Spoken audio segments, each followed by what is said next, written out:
Hey guys, welcome back to the Homestead. Guys, it's officially fall time. I'm super excited about this. This really is one of my favorite times of the year. The temperature starts to drop, gets a little bit more enjoyable being outside. Hunting season starting up, and just a whole bunch of fun stuff going on the homestead. So one of the things that I like to do around this time of year is get my hunting knives ready and just knives in general. And this is my Buck 192. It's one of my favorite hunting knives. It's just beautiful. It feels really good in my hand and works really well out in the field. It's got an all leather sheath, and I don't know, it's just that older style, that more natural kind of old school hunting knife. So I just really enjoy that. So we're going to get that sharpened up, and then this is just my everyday carry, a little trifold hunting knife. So we'll get that sharpened up. Now, I'm not a big knife guy. I know that there's a lot of you guys out there that are knife collectors and connoisseurs. That's not me. I like things that speak to me, that kind of give me the warm, fuzzy feeling inside, and that's why I like these two knives. But one of the things that I've never been able to do very well is sharpen knives. I don't think I ever owned a sharp knife until probably about a year and a half, 2 years ago, when I got this little kit. Now, this is the Lansky fixed angle sharpening kit. It was Wrangler Star that turned me on to the Lansky products, and I went and got this off of Amazon, and it's their little deluxe fixed angle knife sharpening kit, and my goodness, it works amazingly well. But what it does, it comes with a number of different stones. So this is the coarsest stone. So when your knife is in really bad shape, you need to put a new edge on it or change the edge. You would start with this one and work your way all the way down. So it goes coarse all the way to the ultra fine. It's just a nice ceramic. So we'll kind of go through here and I'll show you how I sharpen my stuff. It's got this little holder, and comes with the oil. You want to use this on the stones because they are a natural stone and they need some moisture in order to wipe away all the excess metal that they're building up. And one of the things that I added to this kit was this little screwdriver. In Lansky, if you're watching this, which I doubt you are, but if you are for some reason, adding a little screwdriver like this to the kit has been really helpful, because you do have this one screw and it keeps me from having to run around looking for a screwdriver whenever I want to sharpen a knife. I just grab my little kit and it works great. So I'll show you how this works real quick. So you just take your knife and you just slide it right in here so that the metal bites down on the knife, kind of get it in the center there, and then just give this screw a little tight. You don't have to tighten that one down too much. And then this thumb screw, you kind of torque that down just a little bit, and then that holds the knife good and tight. And then they have these little holes, and they give you the different angle that you're going to be sharpening this on. So this is just a general purpose knife, so I usually keep it at 25, but for something that's going to be for like heavy duty, go with a 30. That'll give you a shallower angle, not quite as sharp of a blade, but it's going to hold up quite a bit more.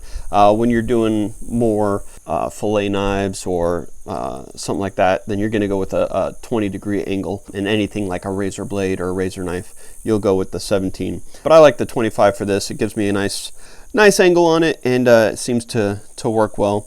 And this blade is in pretty good shape. It just needs some tuning up. So usually I'll just grab the medium, give it a little dollop of oil on there, spread it out, and then this is the little secret, are these little,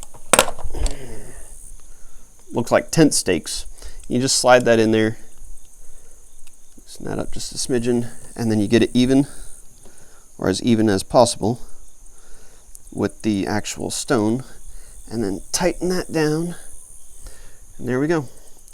And so we'll slide this into 25 and just give nice smooth strokes. So you just use the full length of the stone, kind of push it towards the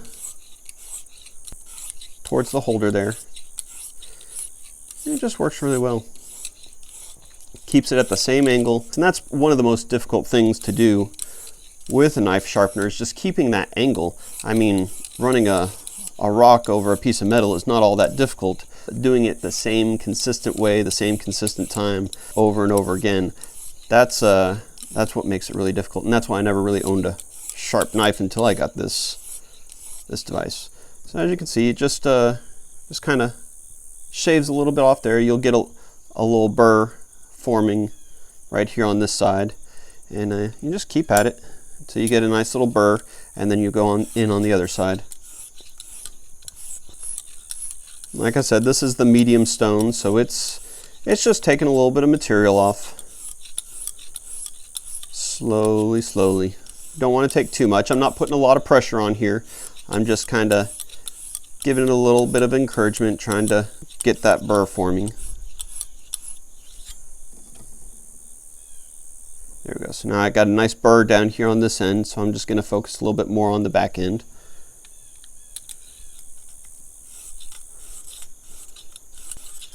And just do that over and over and over again. It's very relaxing. Gives you time to contemplate and think about things, reflect on memories and the things that make you feel warm and fuzzy inside.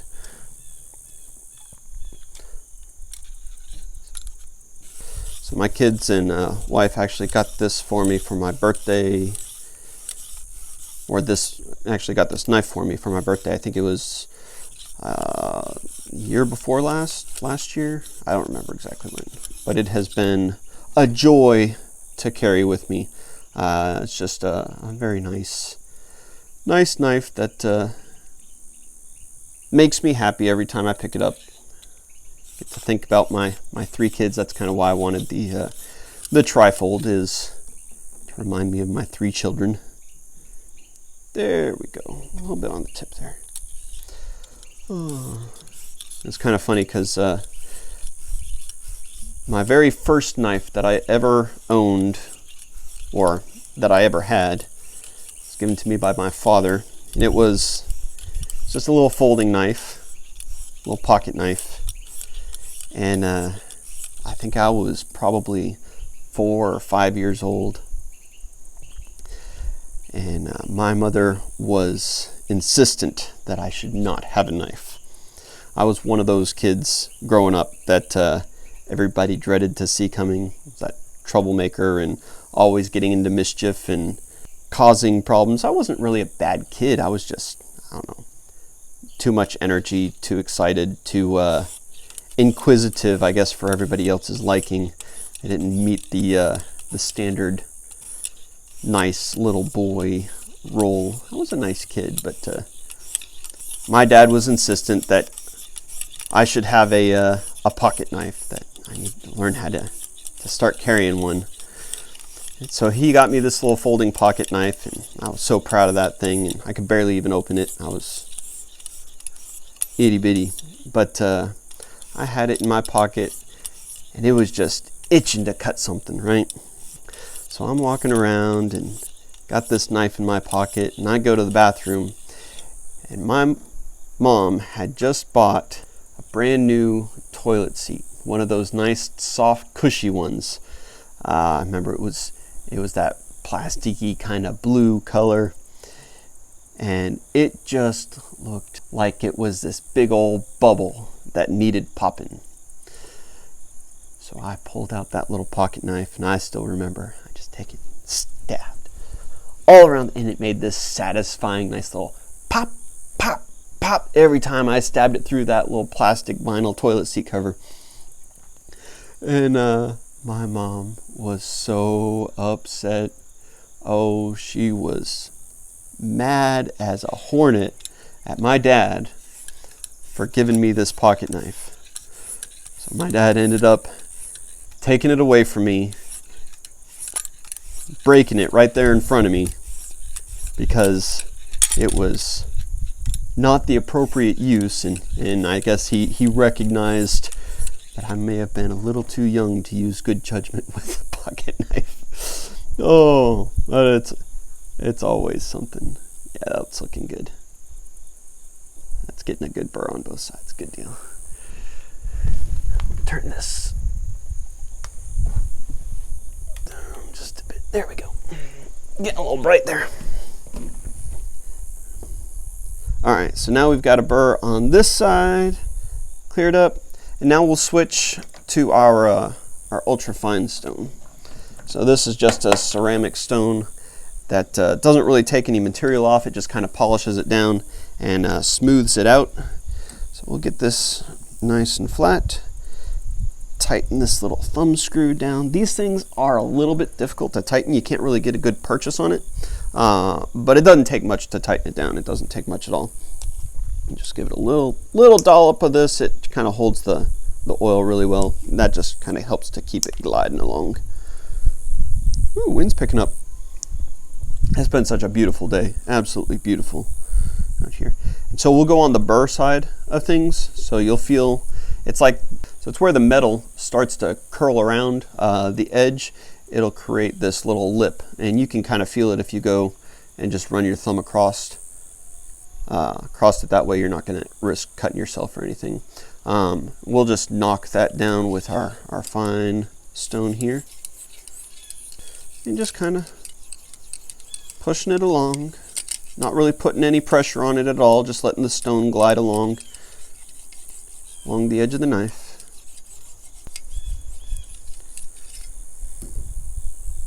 There we go. So now we've pushed that burr over onto the other side.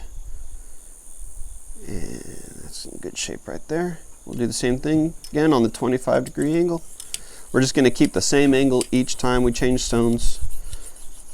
We don't want to make a rounded edged knife, but it puts a nice pretty polish on that edge.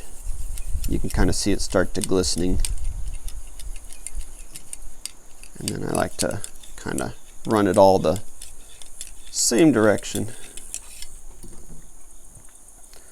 There we go. All right. Now we'll just loosen that thumb screw up.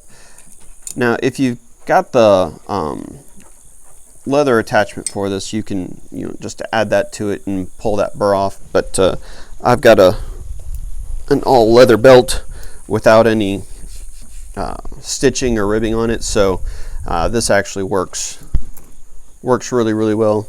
What I end up doing is I'll just step on it and then just run it down the side there and then run it up the other side. It's funny, I've had this belt since 2000, really? 2000, so for 20 years I've had this belt. Got it just before I went to college. From Walmart, nonetheless. This has been one of the best belts I've ever had. I have, I think, used every single notch on it, and I think it's grown with me a little bit too. Oh yeah, so that's good and sharp right there. We'll just touch up these other blades.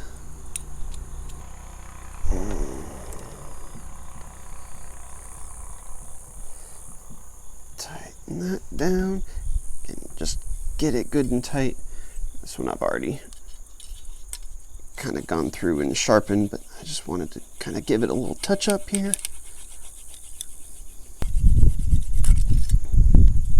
On both sides.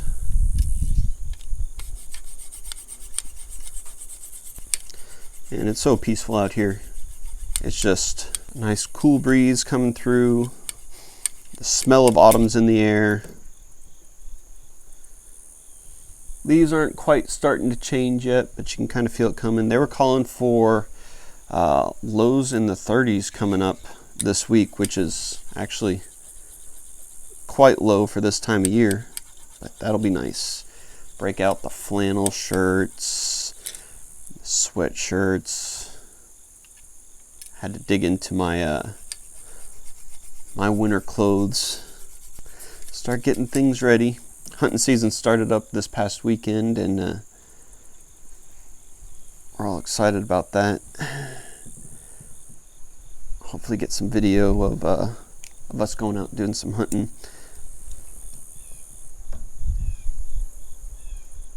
Here soon. Just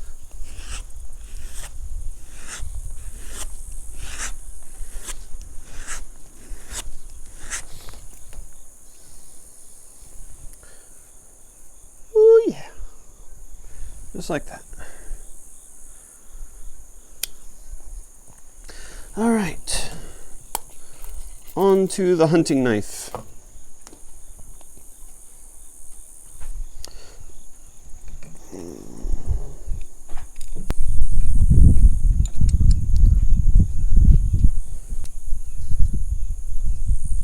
And then stay away from the edge about, I want to just keep it about a half an inch away from the edge or so. Doesn't have to be exact, just kind of a general idea. And I don't know if this makes a huge difference, but I try to keep this this holder to be about even with the back of the blade there, so that it keeps a straight angle going on it. All right. And tighten that thumb screw down as much as possible. That's not going to go anywhere. And again, we don't have to do any major repairs to the blade, so I'm just going to use the fine stone and then the ultra fine stone. I'll give another dollop of oil on here just to keep things lubricated. Smooth that out. Then we'll do the 25-degree angle again. And just using the full length of the stone as much as possible. Kind of pushing in towards the holder.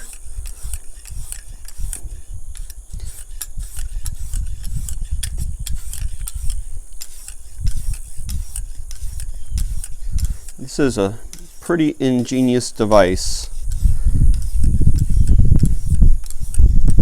It's made sharpening so much easier, so much more enjoyable and functional. Been on many hunts with this knife. I've had this knife for the past, for about 10 years now. Oh, works really well to field dressing and taking care of my harvest. So I enjoy it. Makes me happy every time I get to pull it out and use it. Doesn't take much to make me happy.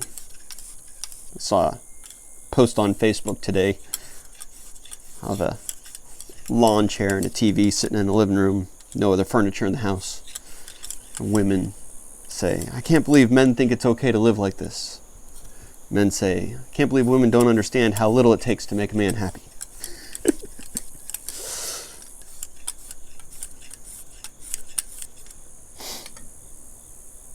Oh yeah. That's nice. A little bit more on the tip. Oh. I used to teach a small group of young men at our church, and one of the things that we often discussed is, what is masculinity? What is being a man? What is it supposed to look like? And there's a lot of debate on that subject, but especially considering the feminist movements and things like that. And I have to remind them that, hey, you know what, guys? It's not about doing any one thing or being able to do something better than a woman or anything like that. The thing that makes men who they are is their ability to be prepared and to take care of a situation. I believe that men are at their best when they're taking care of things. Men are at their best when they're protecting and providing. There's just something that's deep inside of us that desires to do that, and it can be on many different levels. Remember, one of the young men had just gotten his license and had saved up enough money and bought himself a truck. He was so excited about this truck. It was a stick, and he's like, "I'm a man, I drive a stick." And I was like, you know what, it's not driving a stick that makes you a man. Now, can a man drive a stick? Well, yeah, I believe that a man should be able to drive a stick. But does that mean that you're any less of a man if you drive a minivan? No, that doesn't mean you're less of a man. But something came up and you needed to drive a stick. A man should be able to do that. And so, You know, it's not about or that a man hunts, it's that can a man hunt. And it's not about does a man chop his own firewood. No, it's about whether a man can chop his own firewood. So being prepared and having the skills necessary to do the things to prepare yourself in a situation where you don't have to rely on somebody else. Now, does that mean that we don't rely on anybody else? No, absolutely not. We rely on other people all the time, every single day, and it would be stupid not to. It would be stupid to think that we were an island or an individual that had no need of anybody else. That's just foolishness. But what's important is to remember that, hey, we can be somebody that people can rely on because we have the abilities and the skills necessary to be able to take care of ourselves and to take care of others. So that's kind of the direction that I moved with them. And that's one of the philosophies that I have in my own life is, hey, you know, if I don't know how to do something, I need to learn how to do it if I have need for it. It doesn't mean that I need to do it, but it does mean that I need to know and understand how it's done. Not only does it protect me from being taken advantage of, but it also gives me the ability to, if I do need to in the future or need to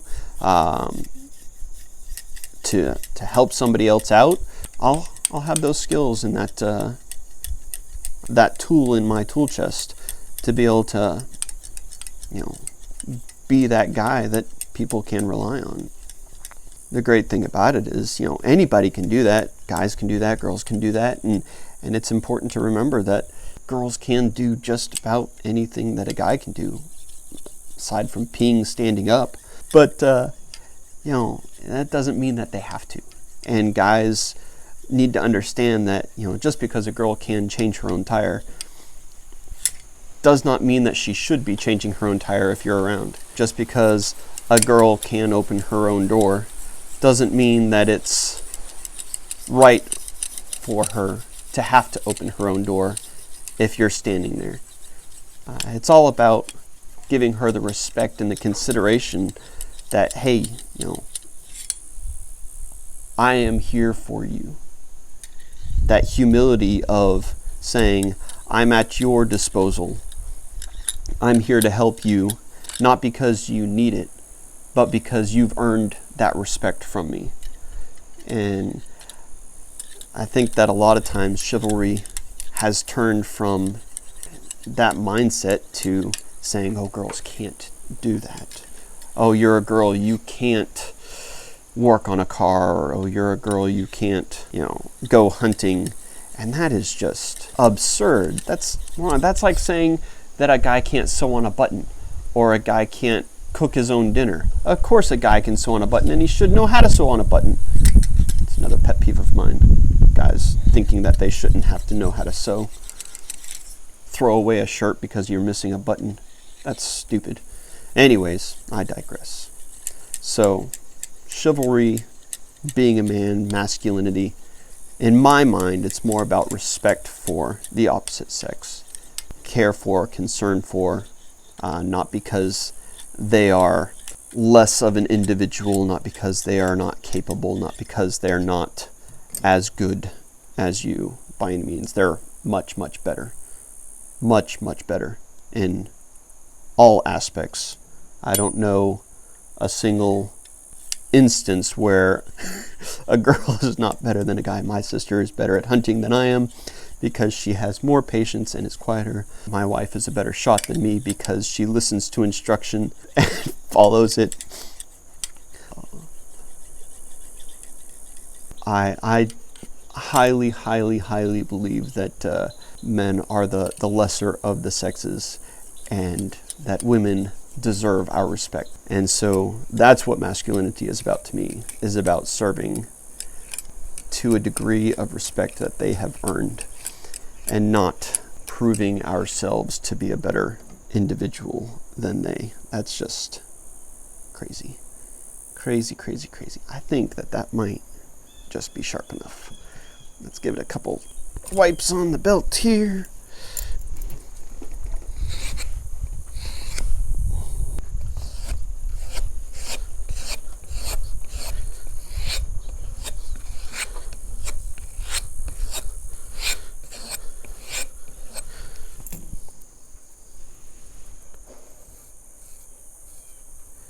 Yeah, buddy.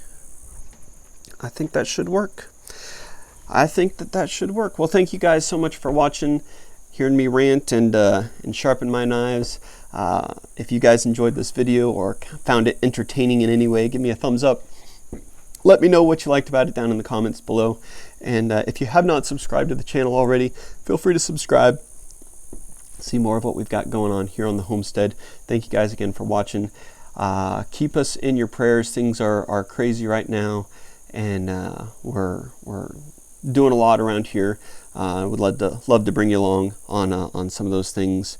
And one more thing that I want to leave you with, if for those of you that do pray and believe, pray that you keep a good friend of mine in your prayers.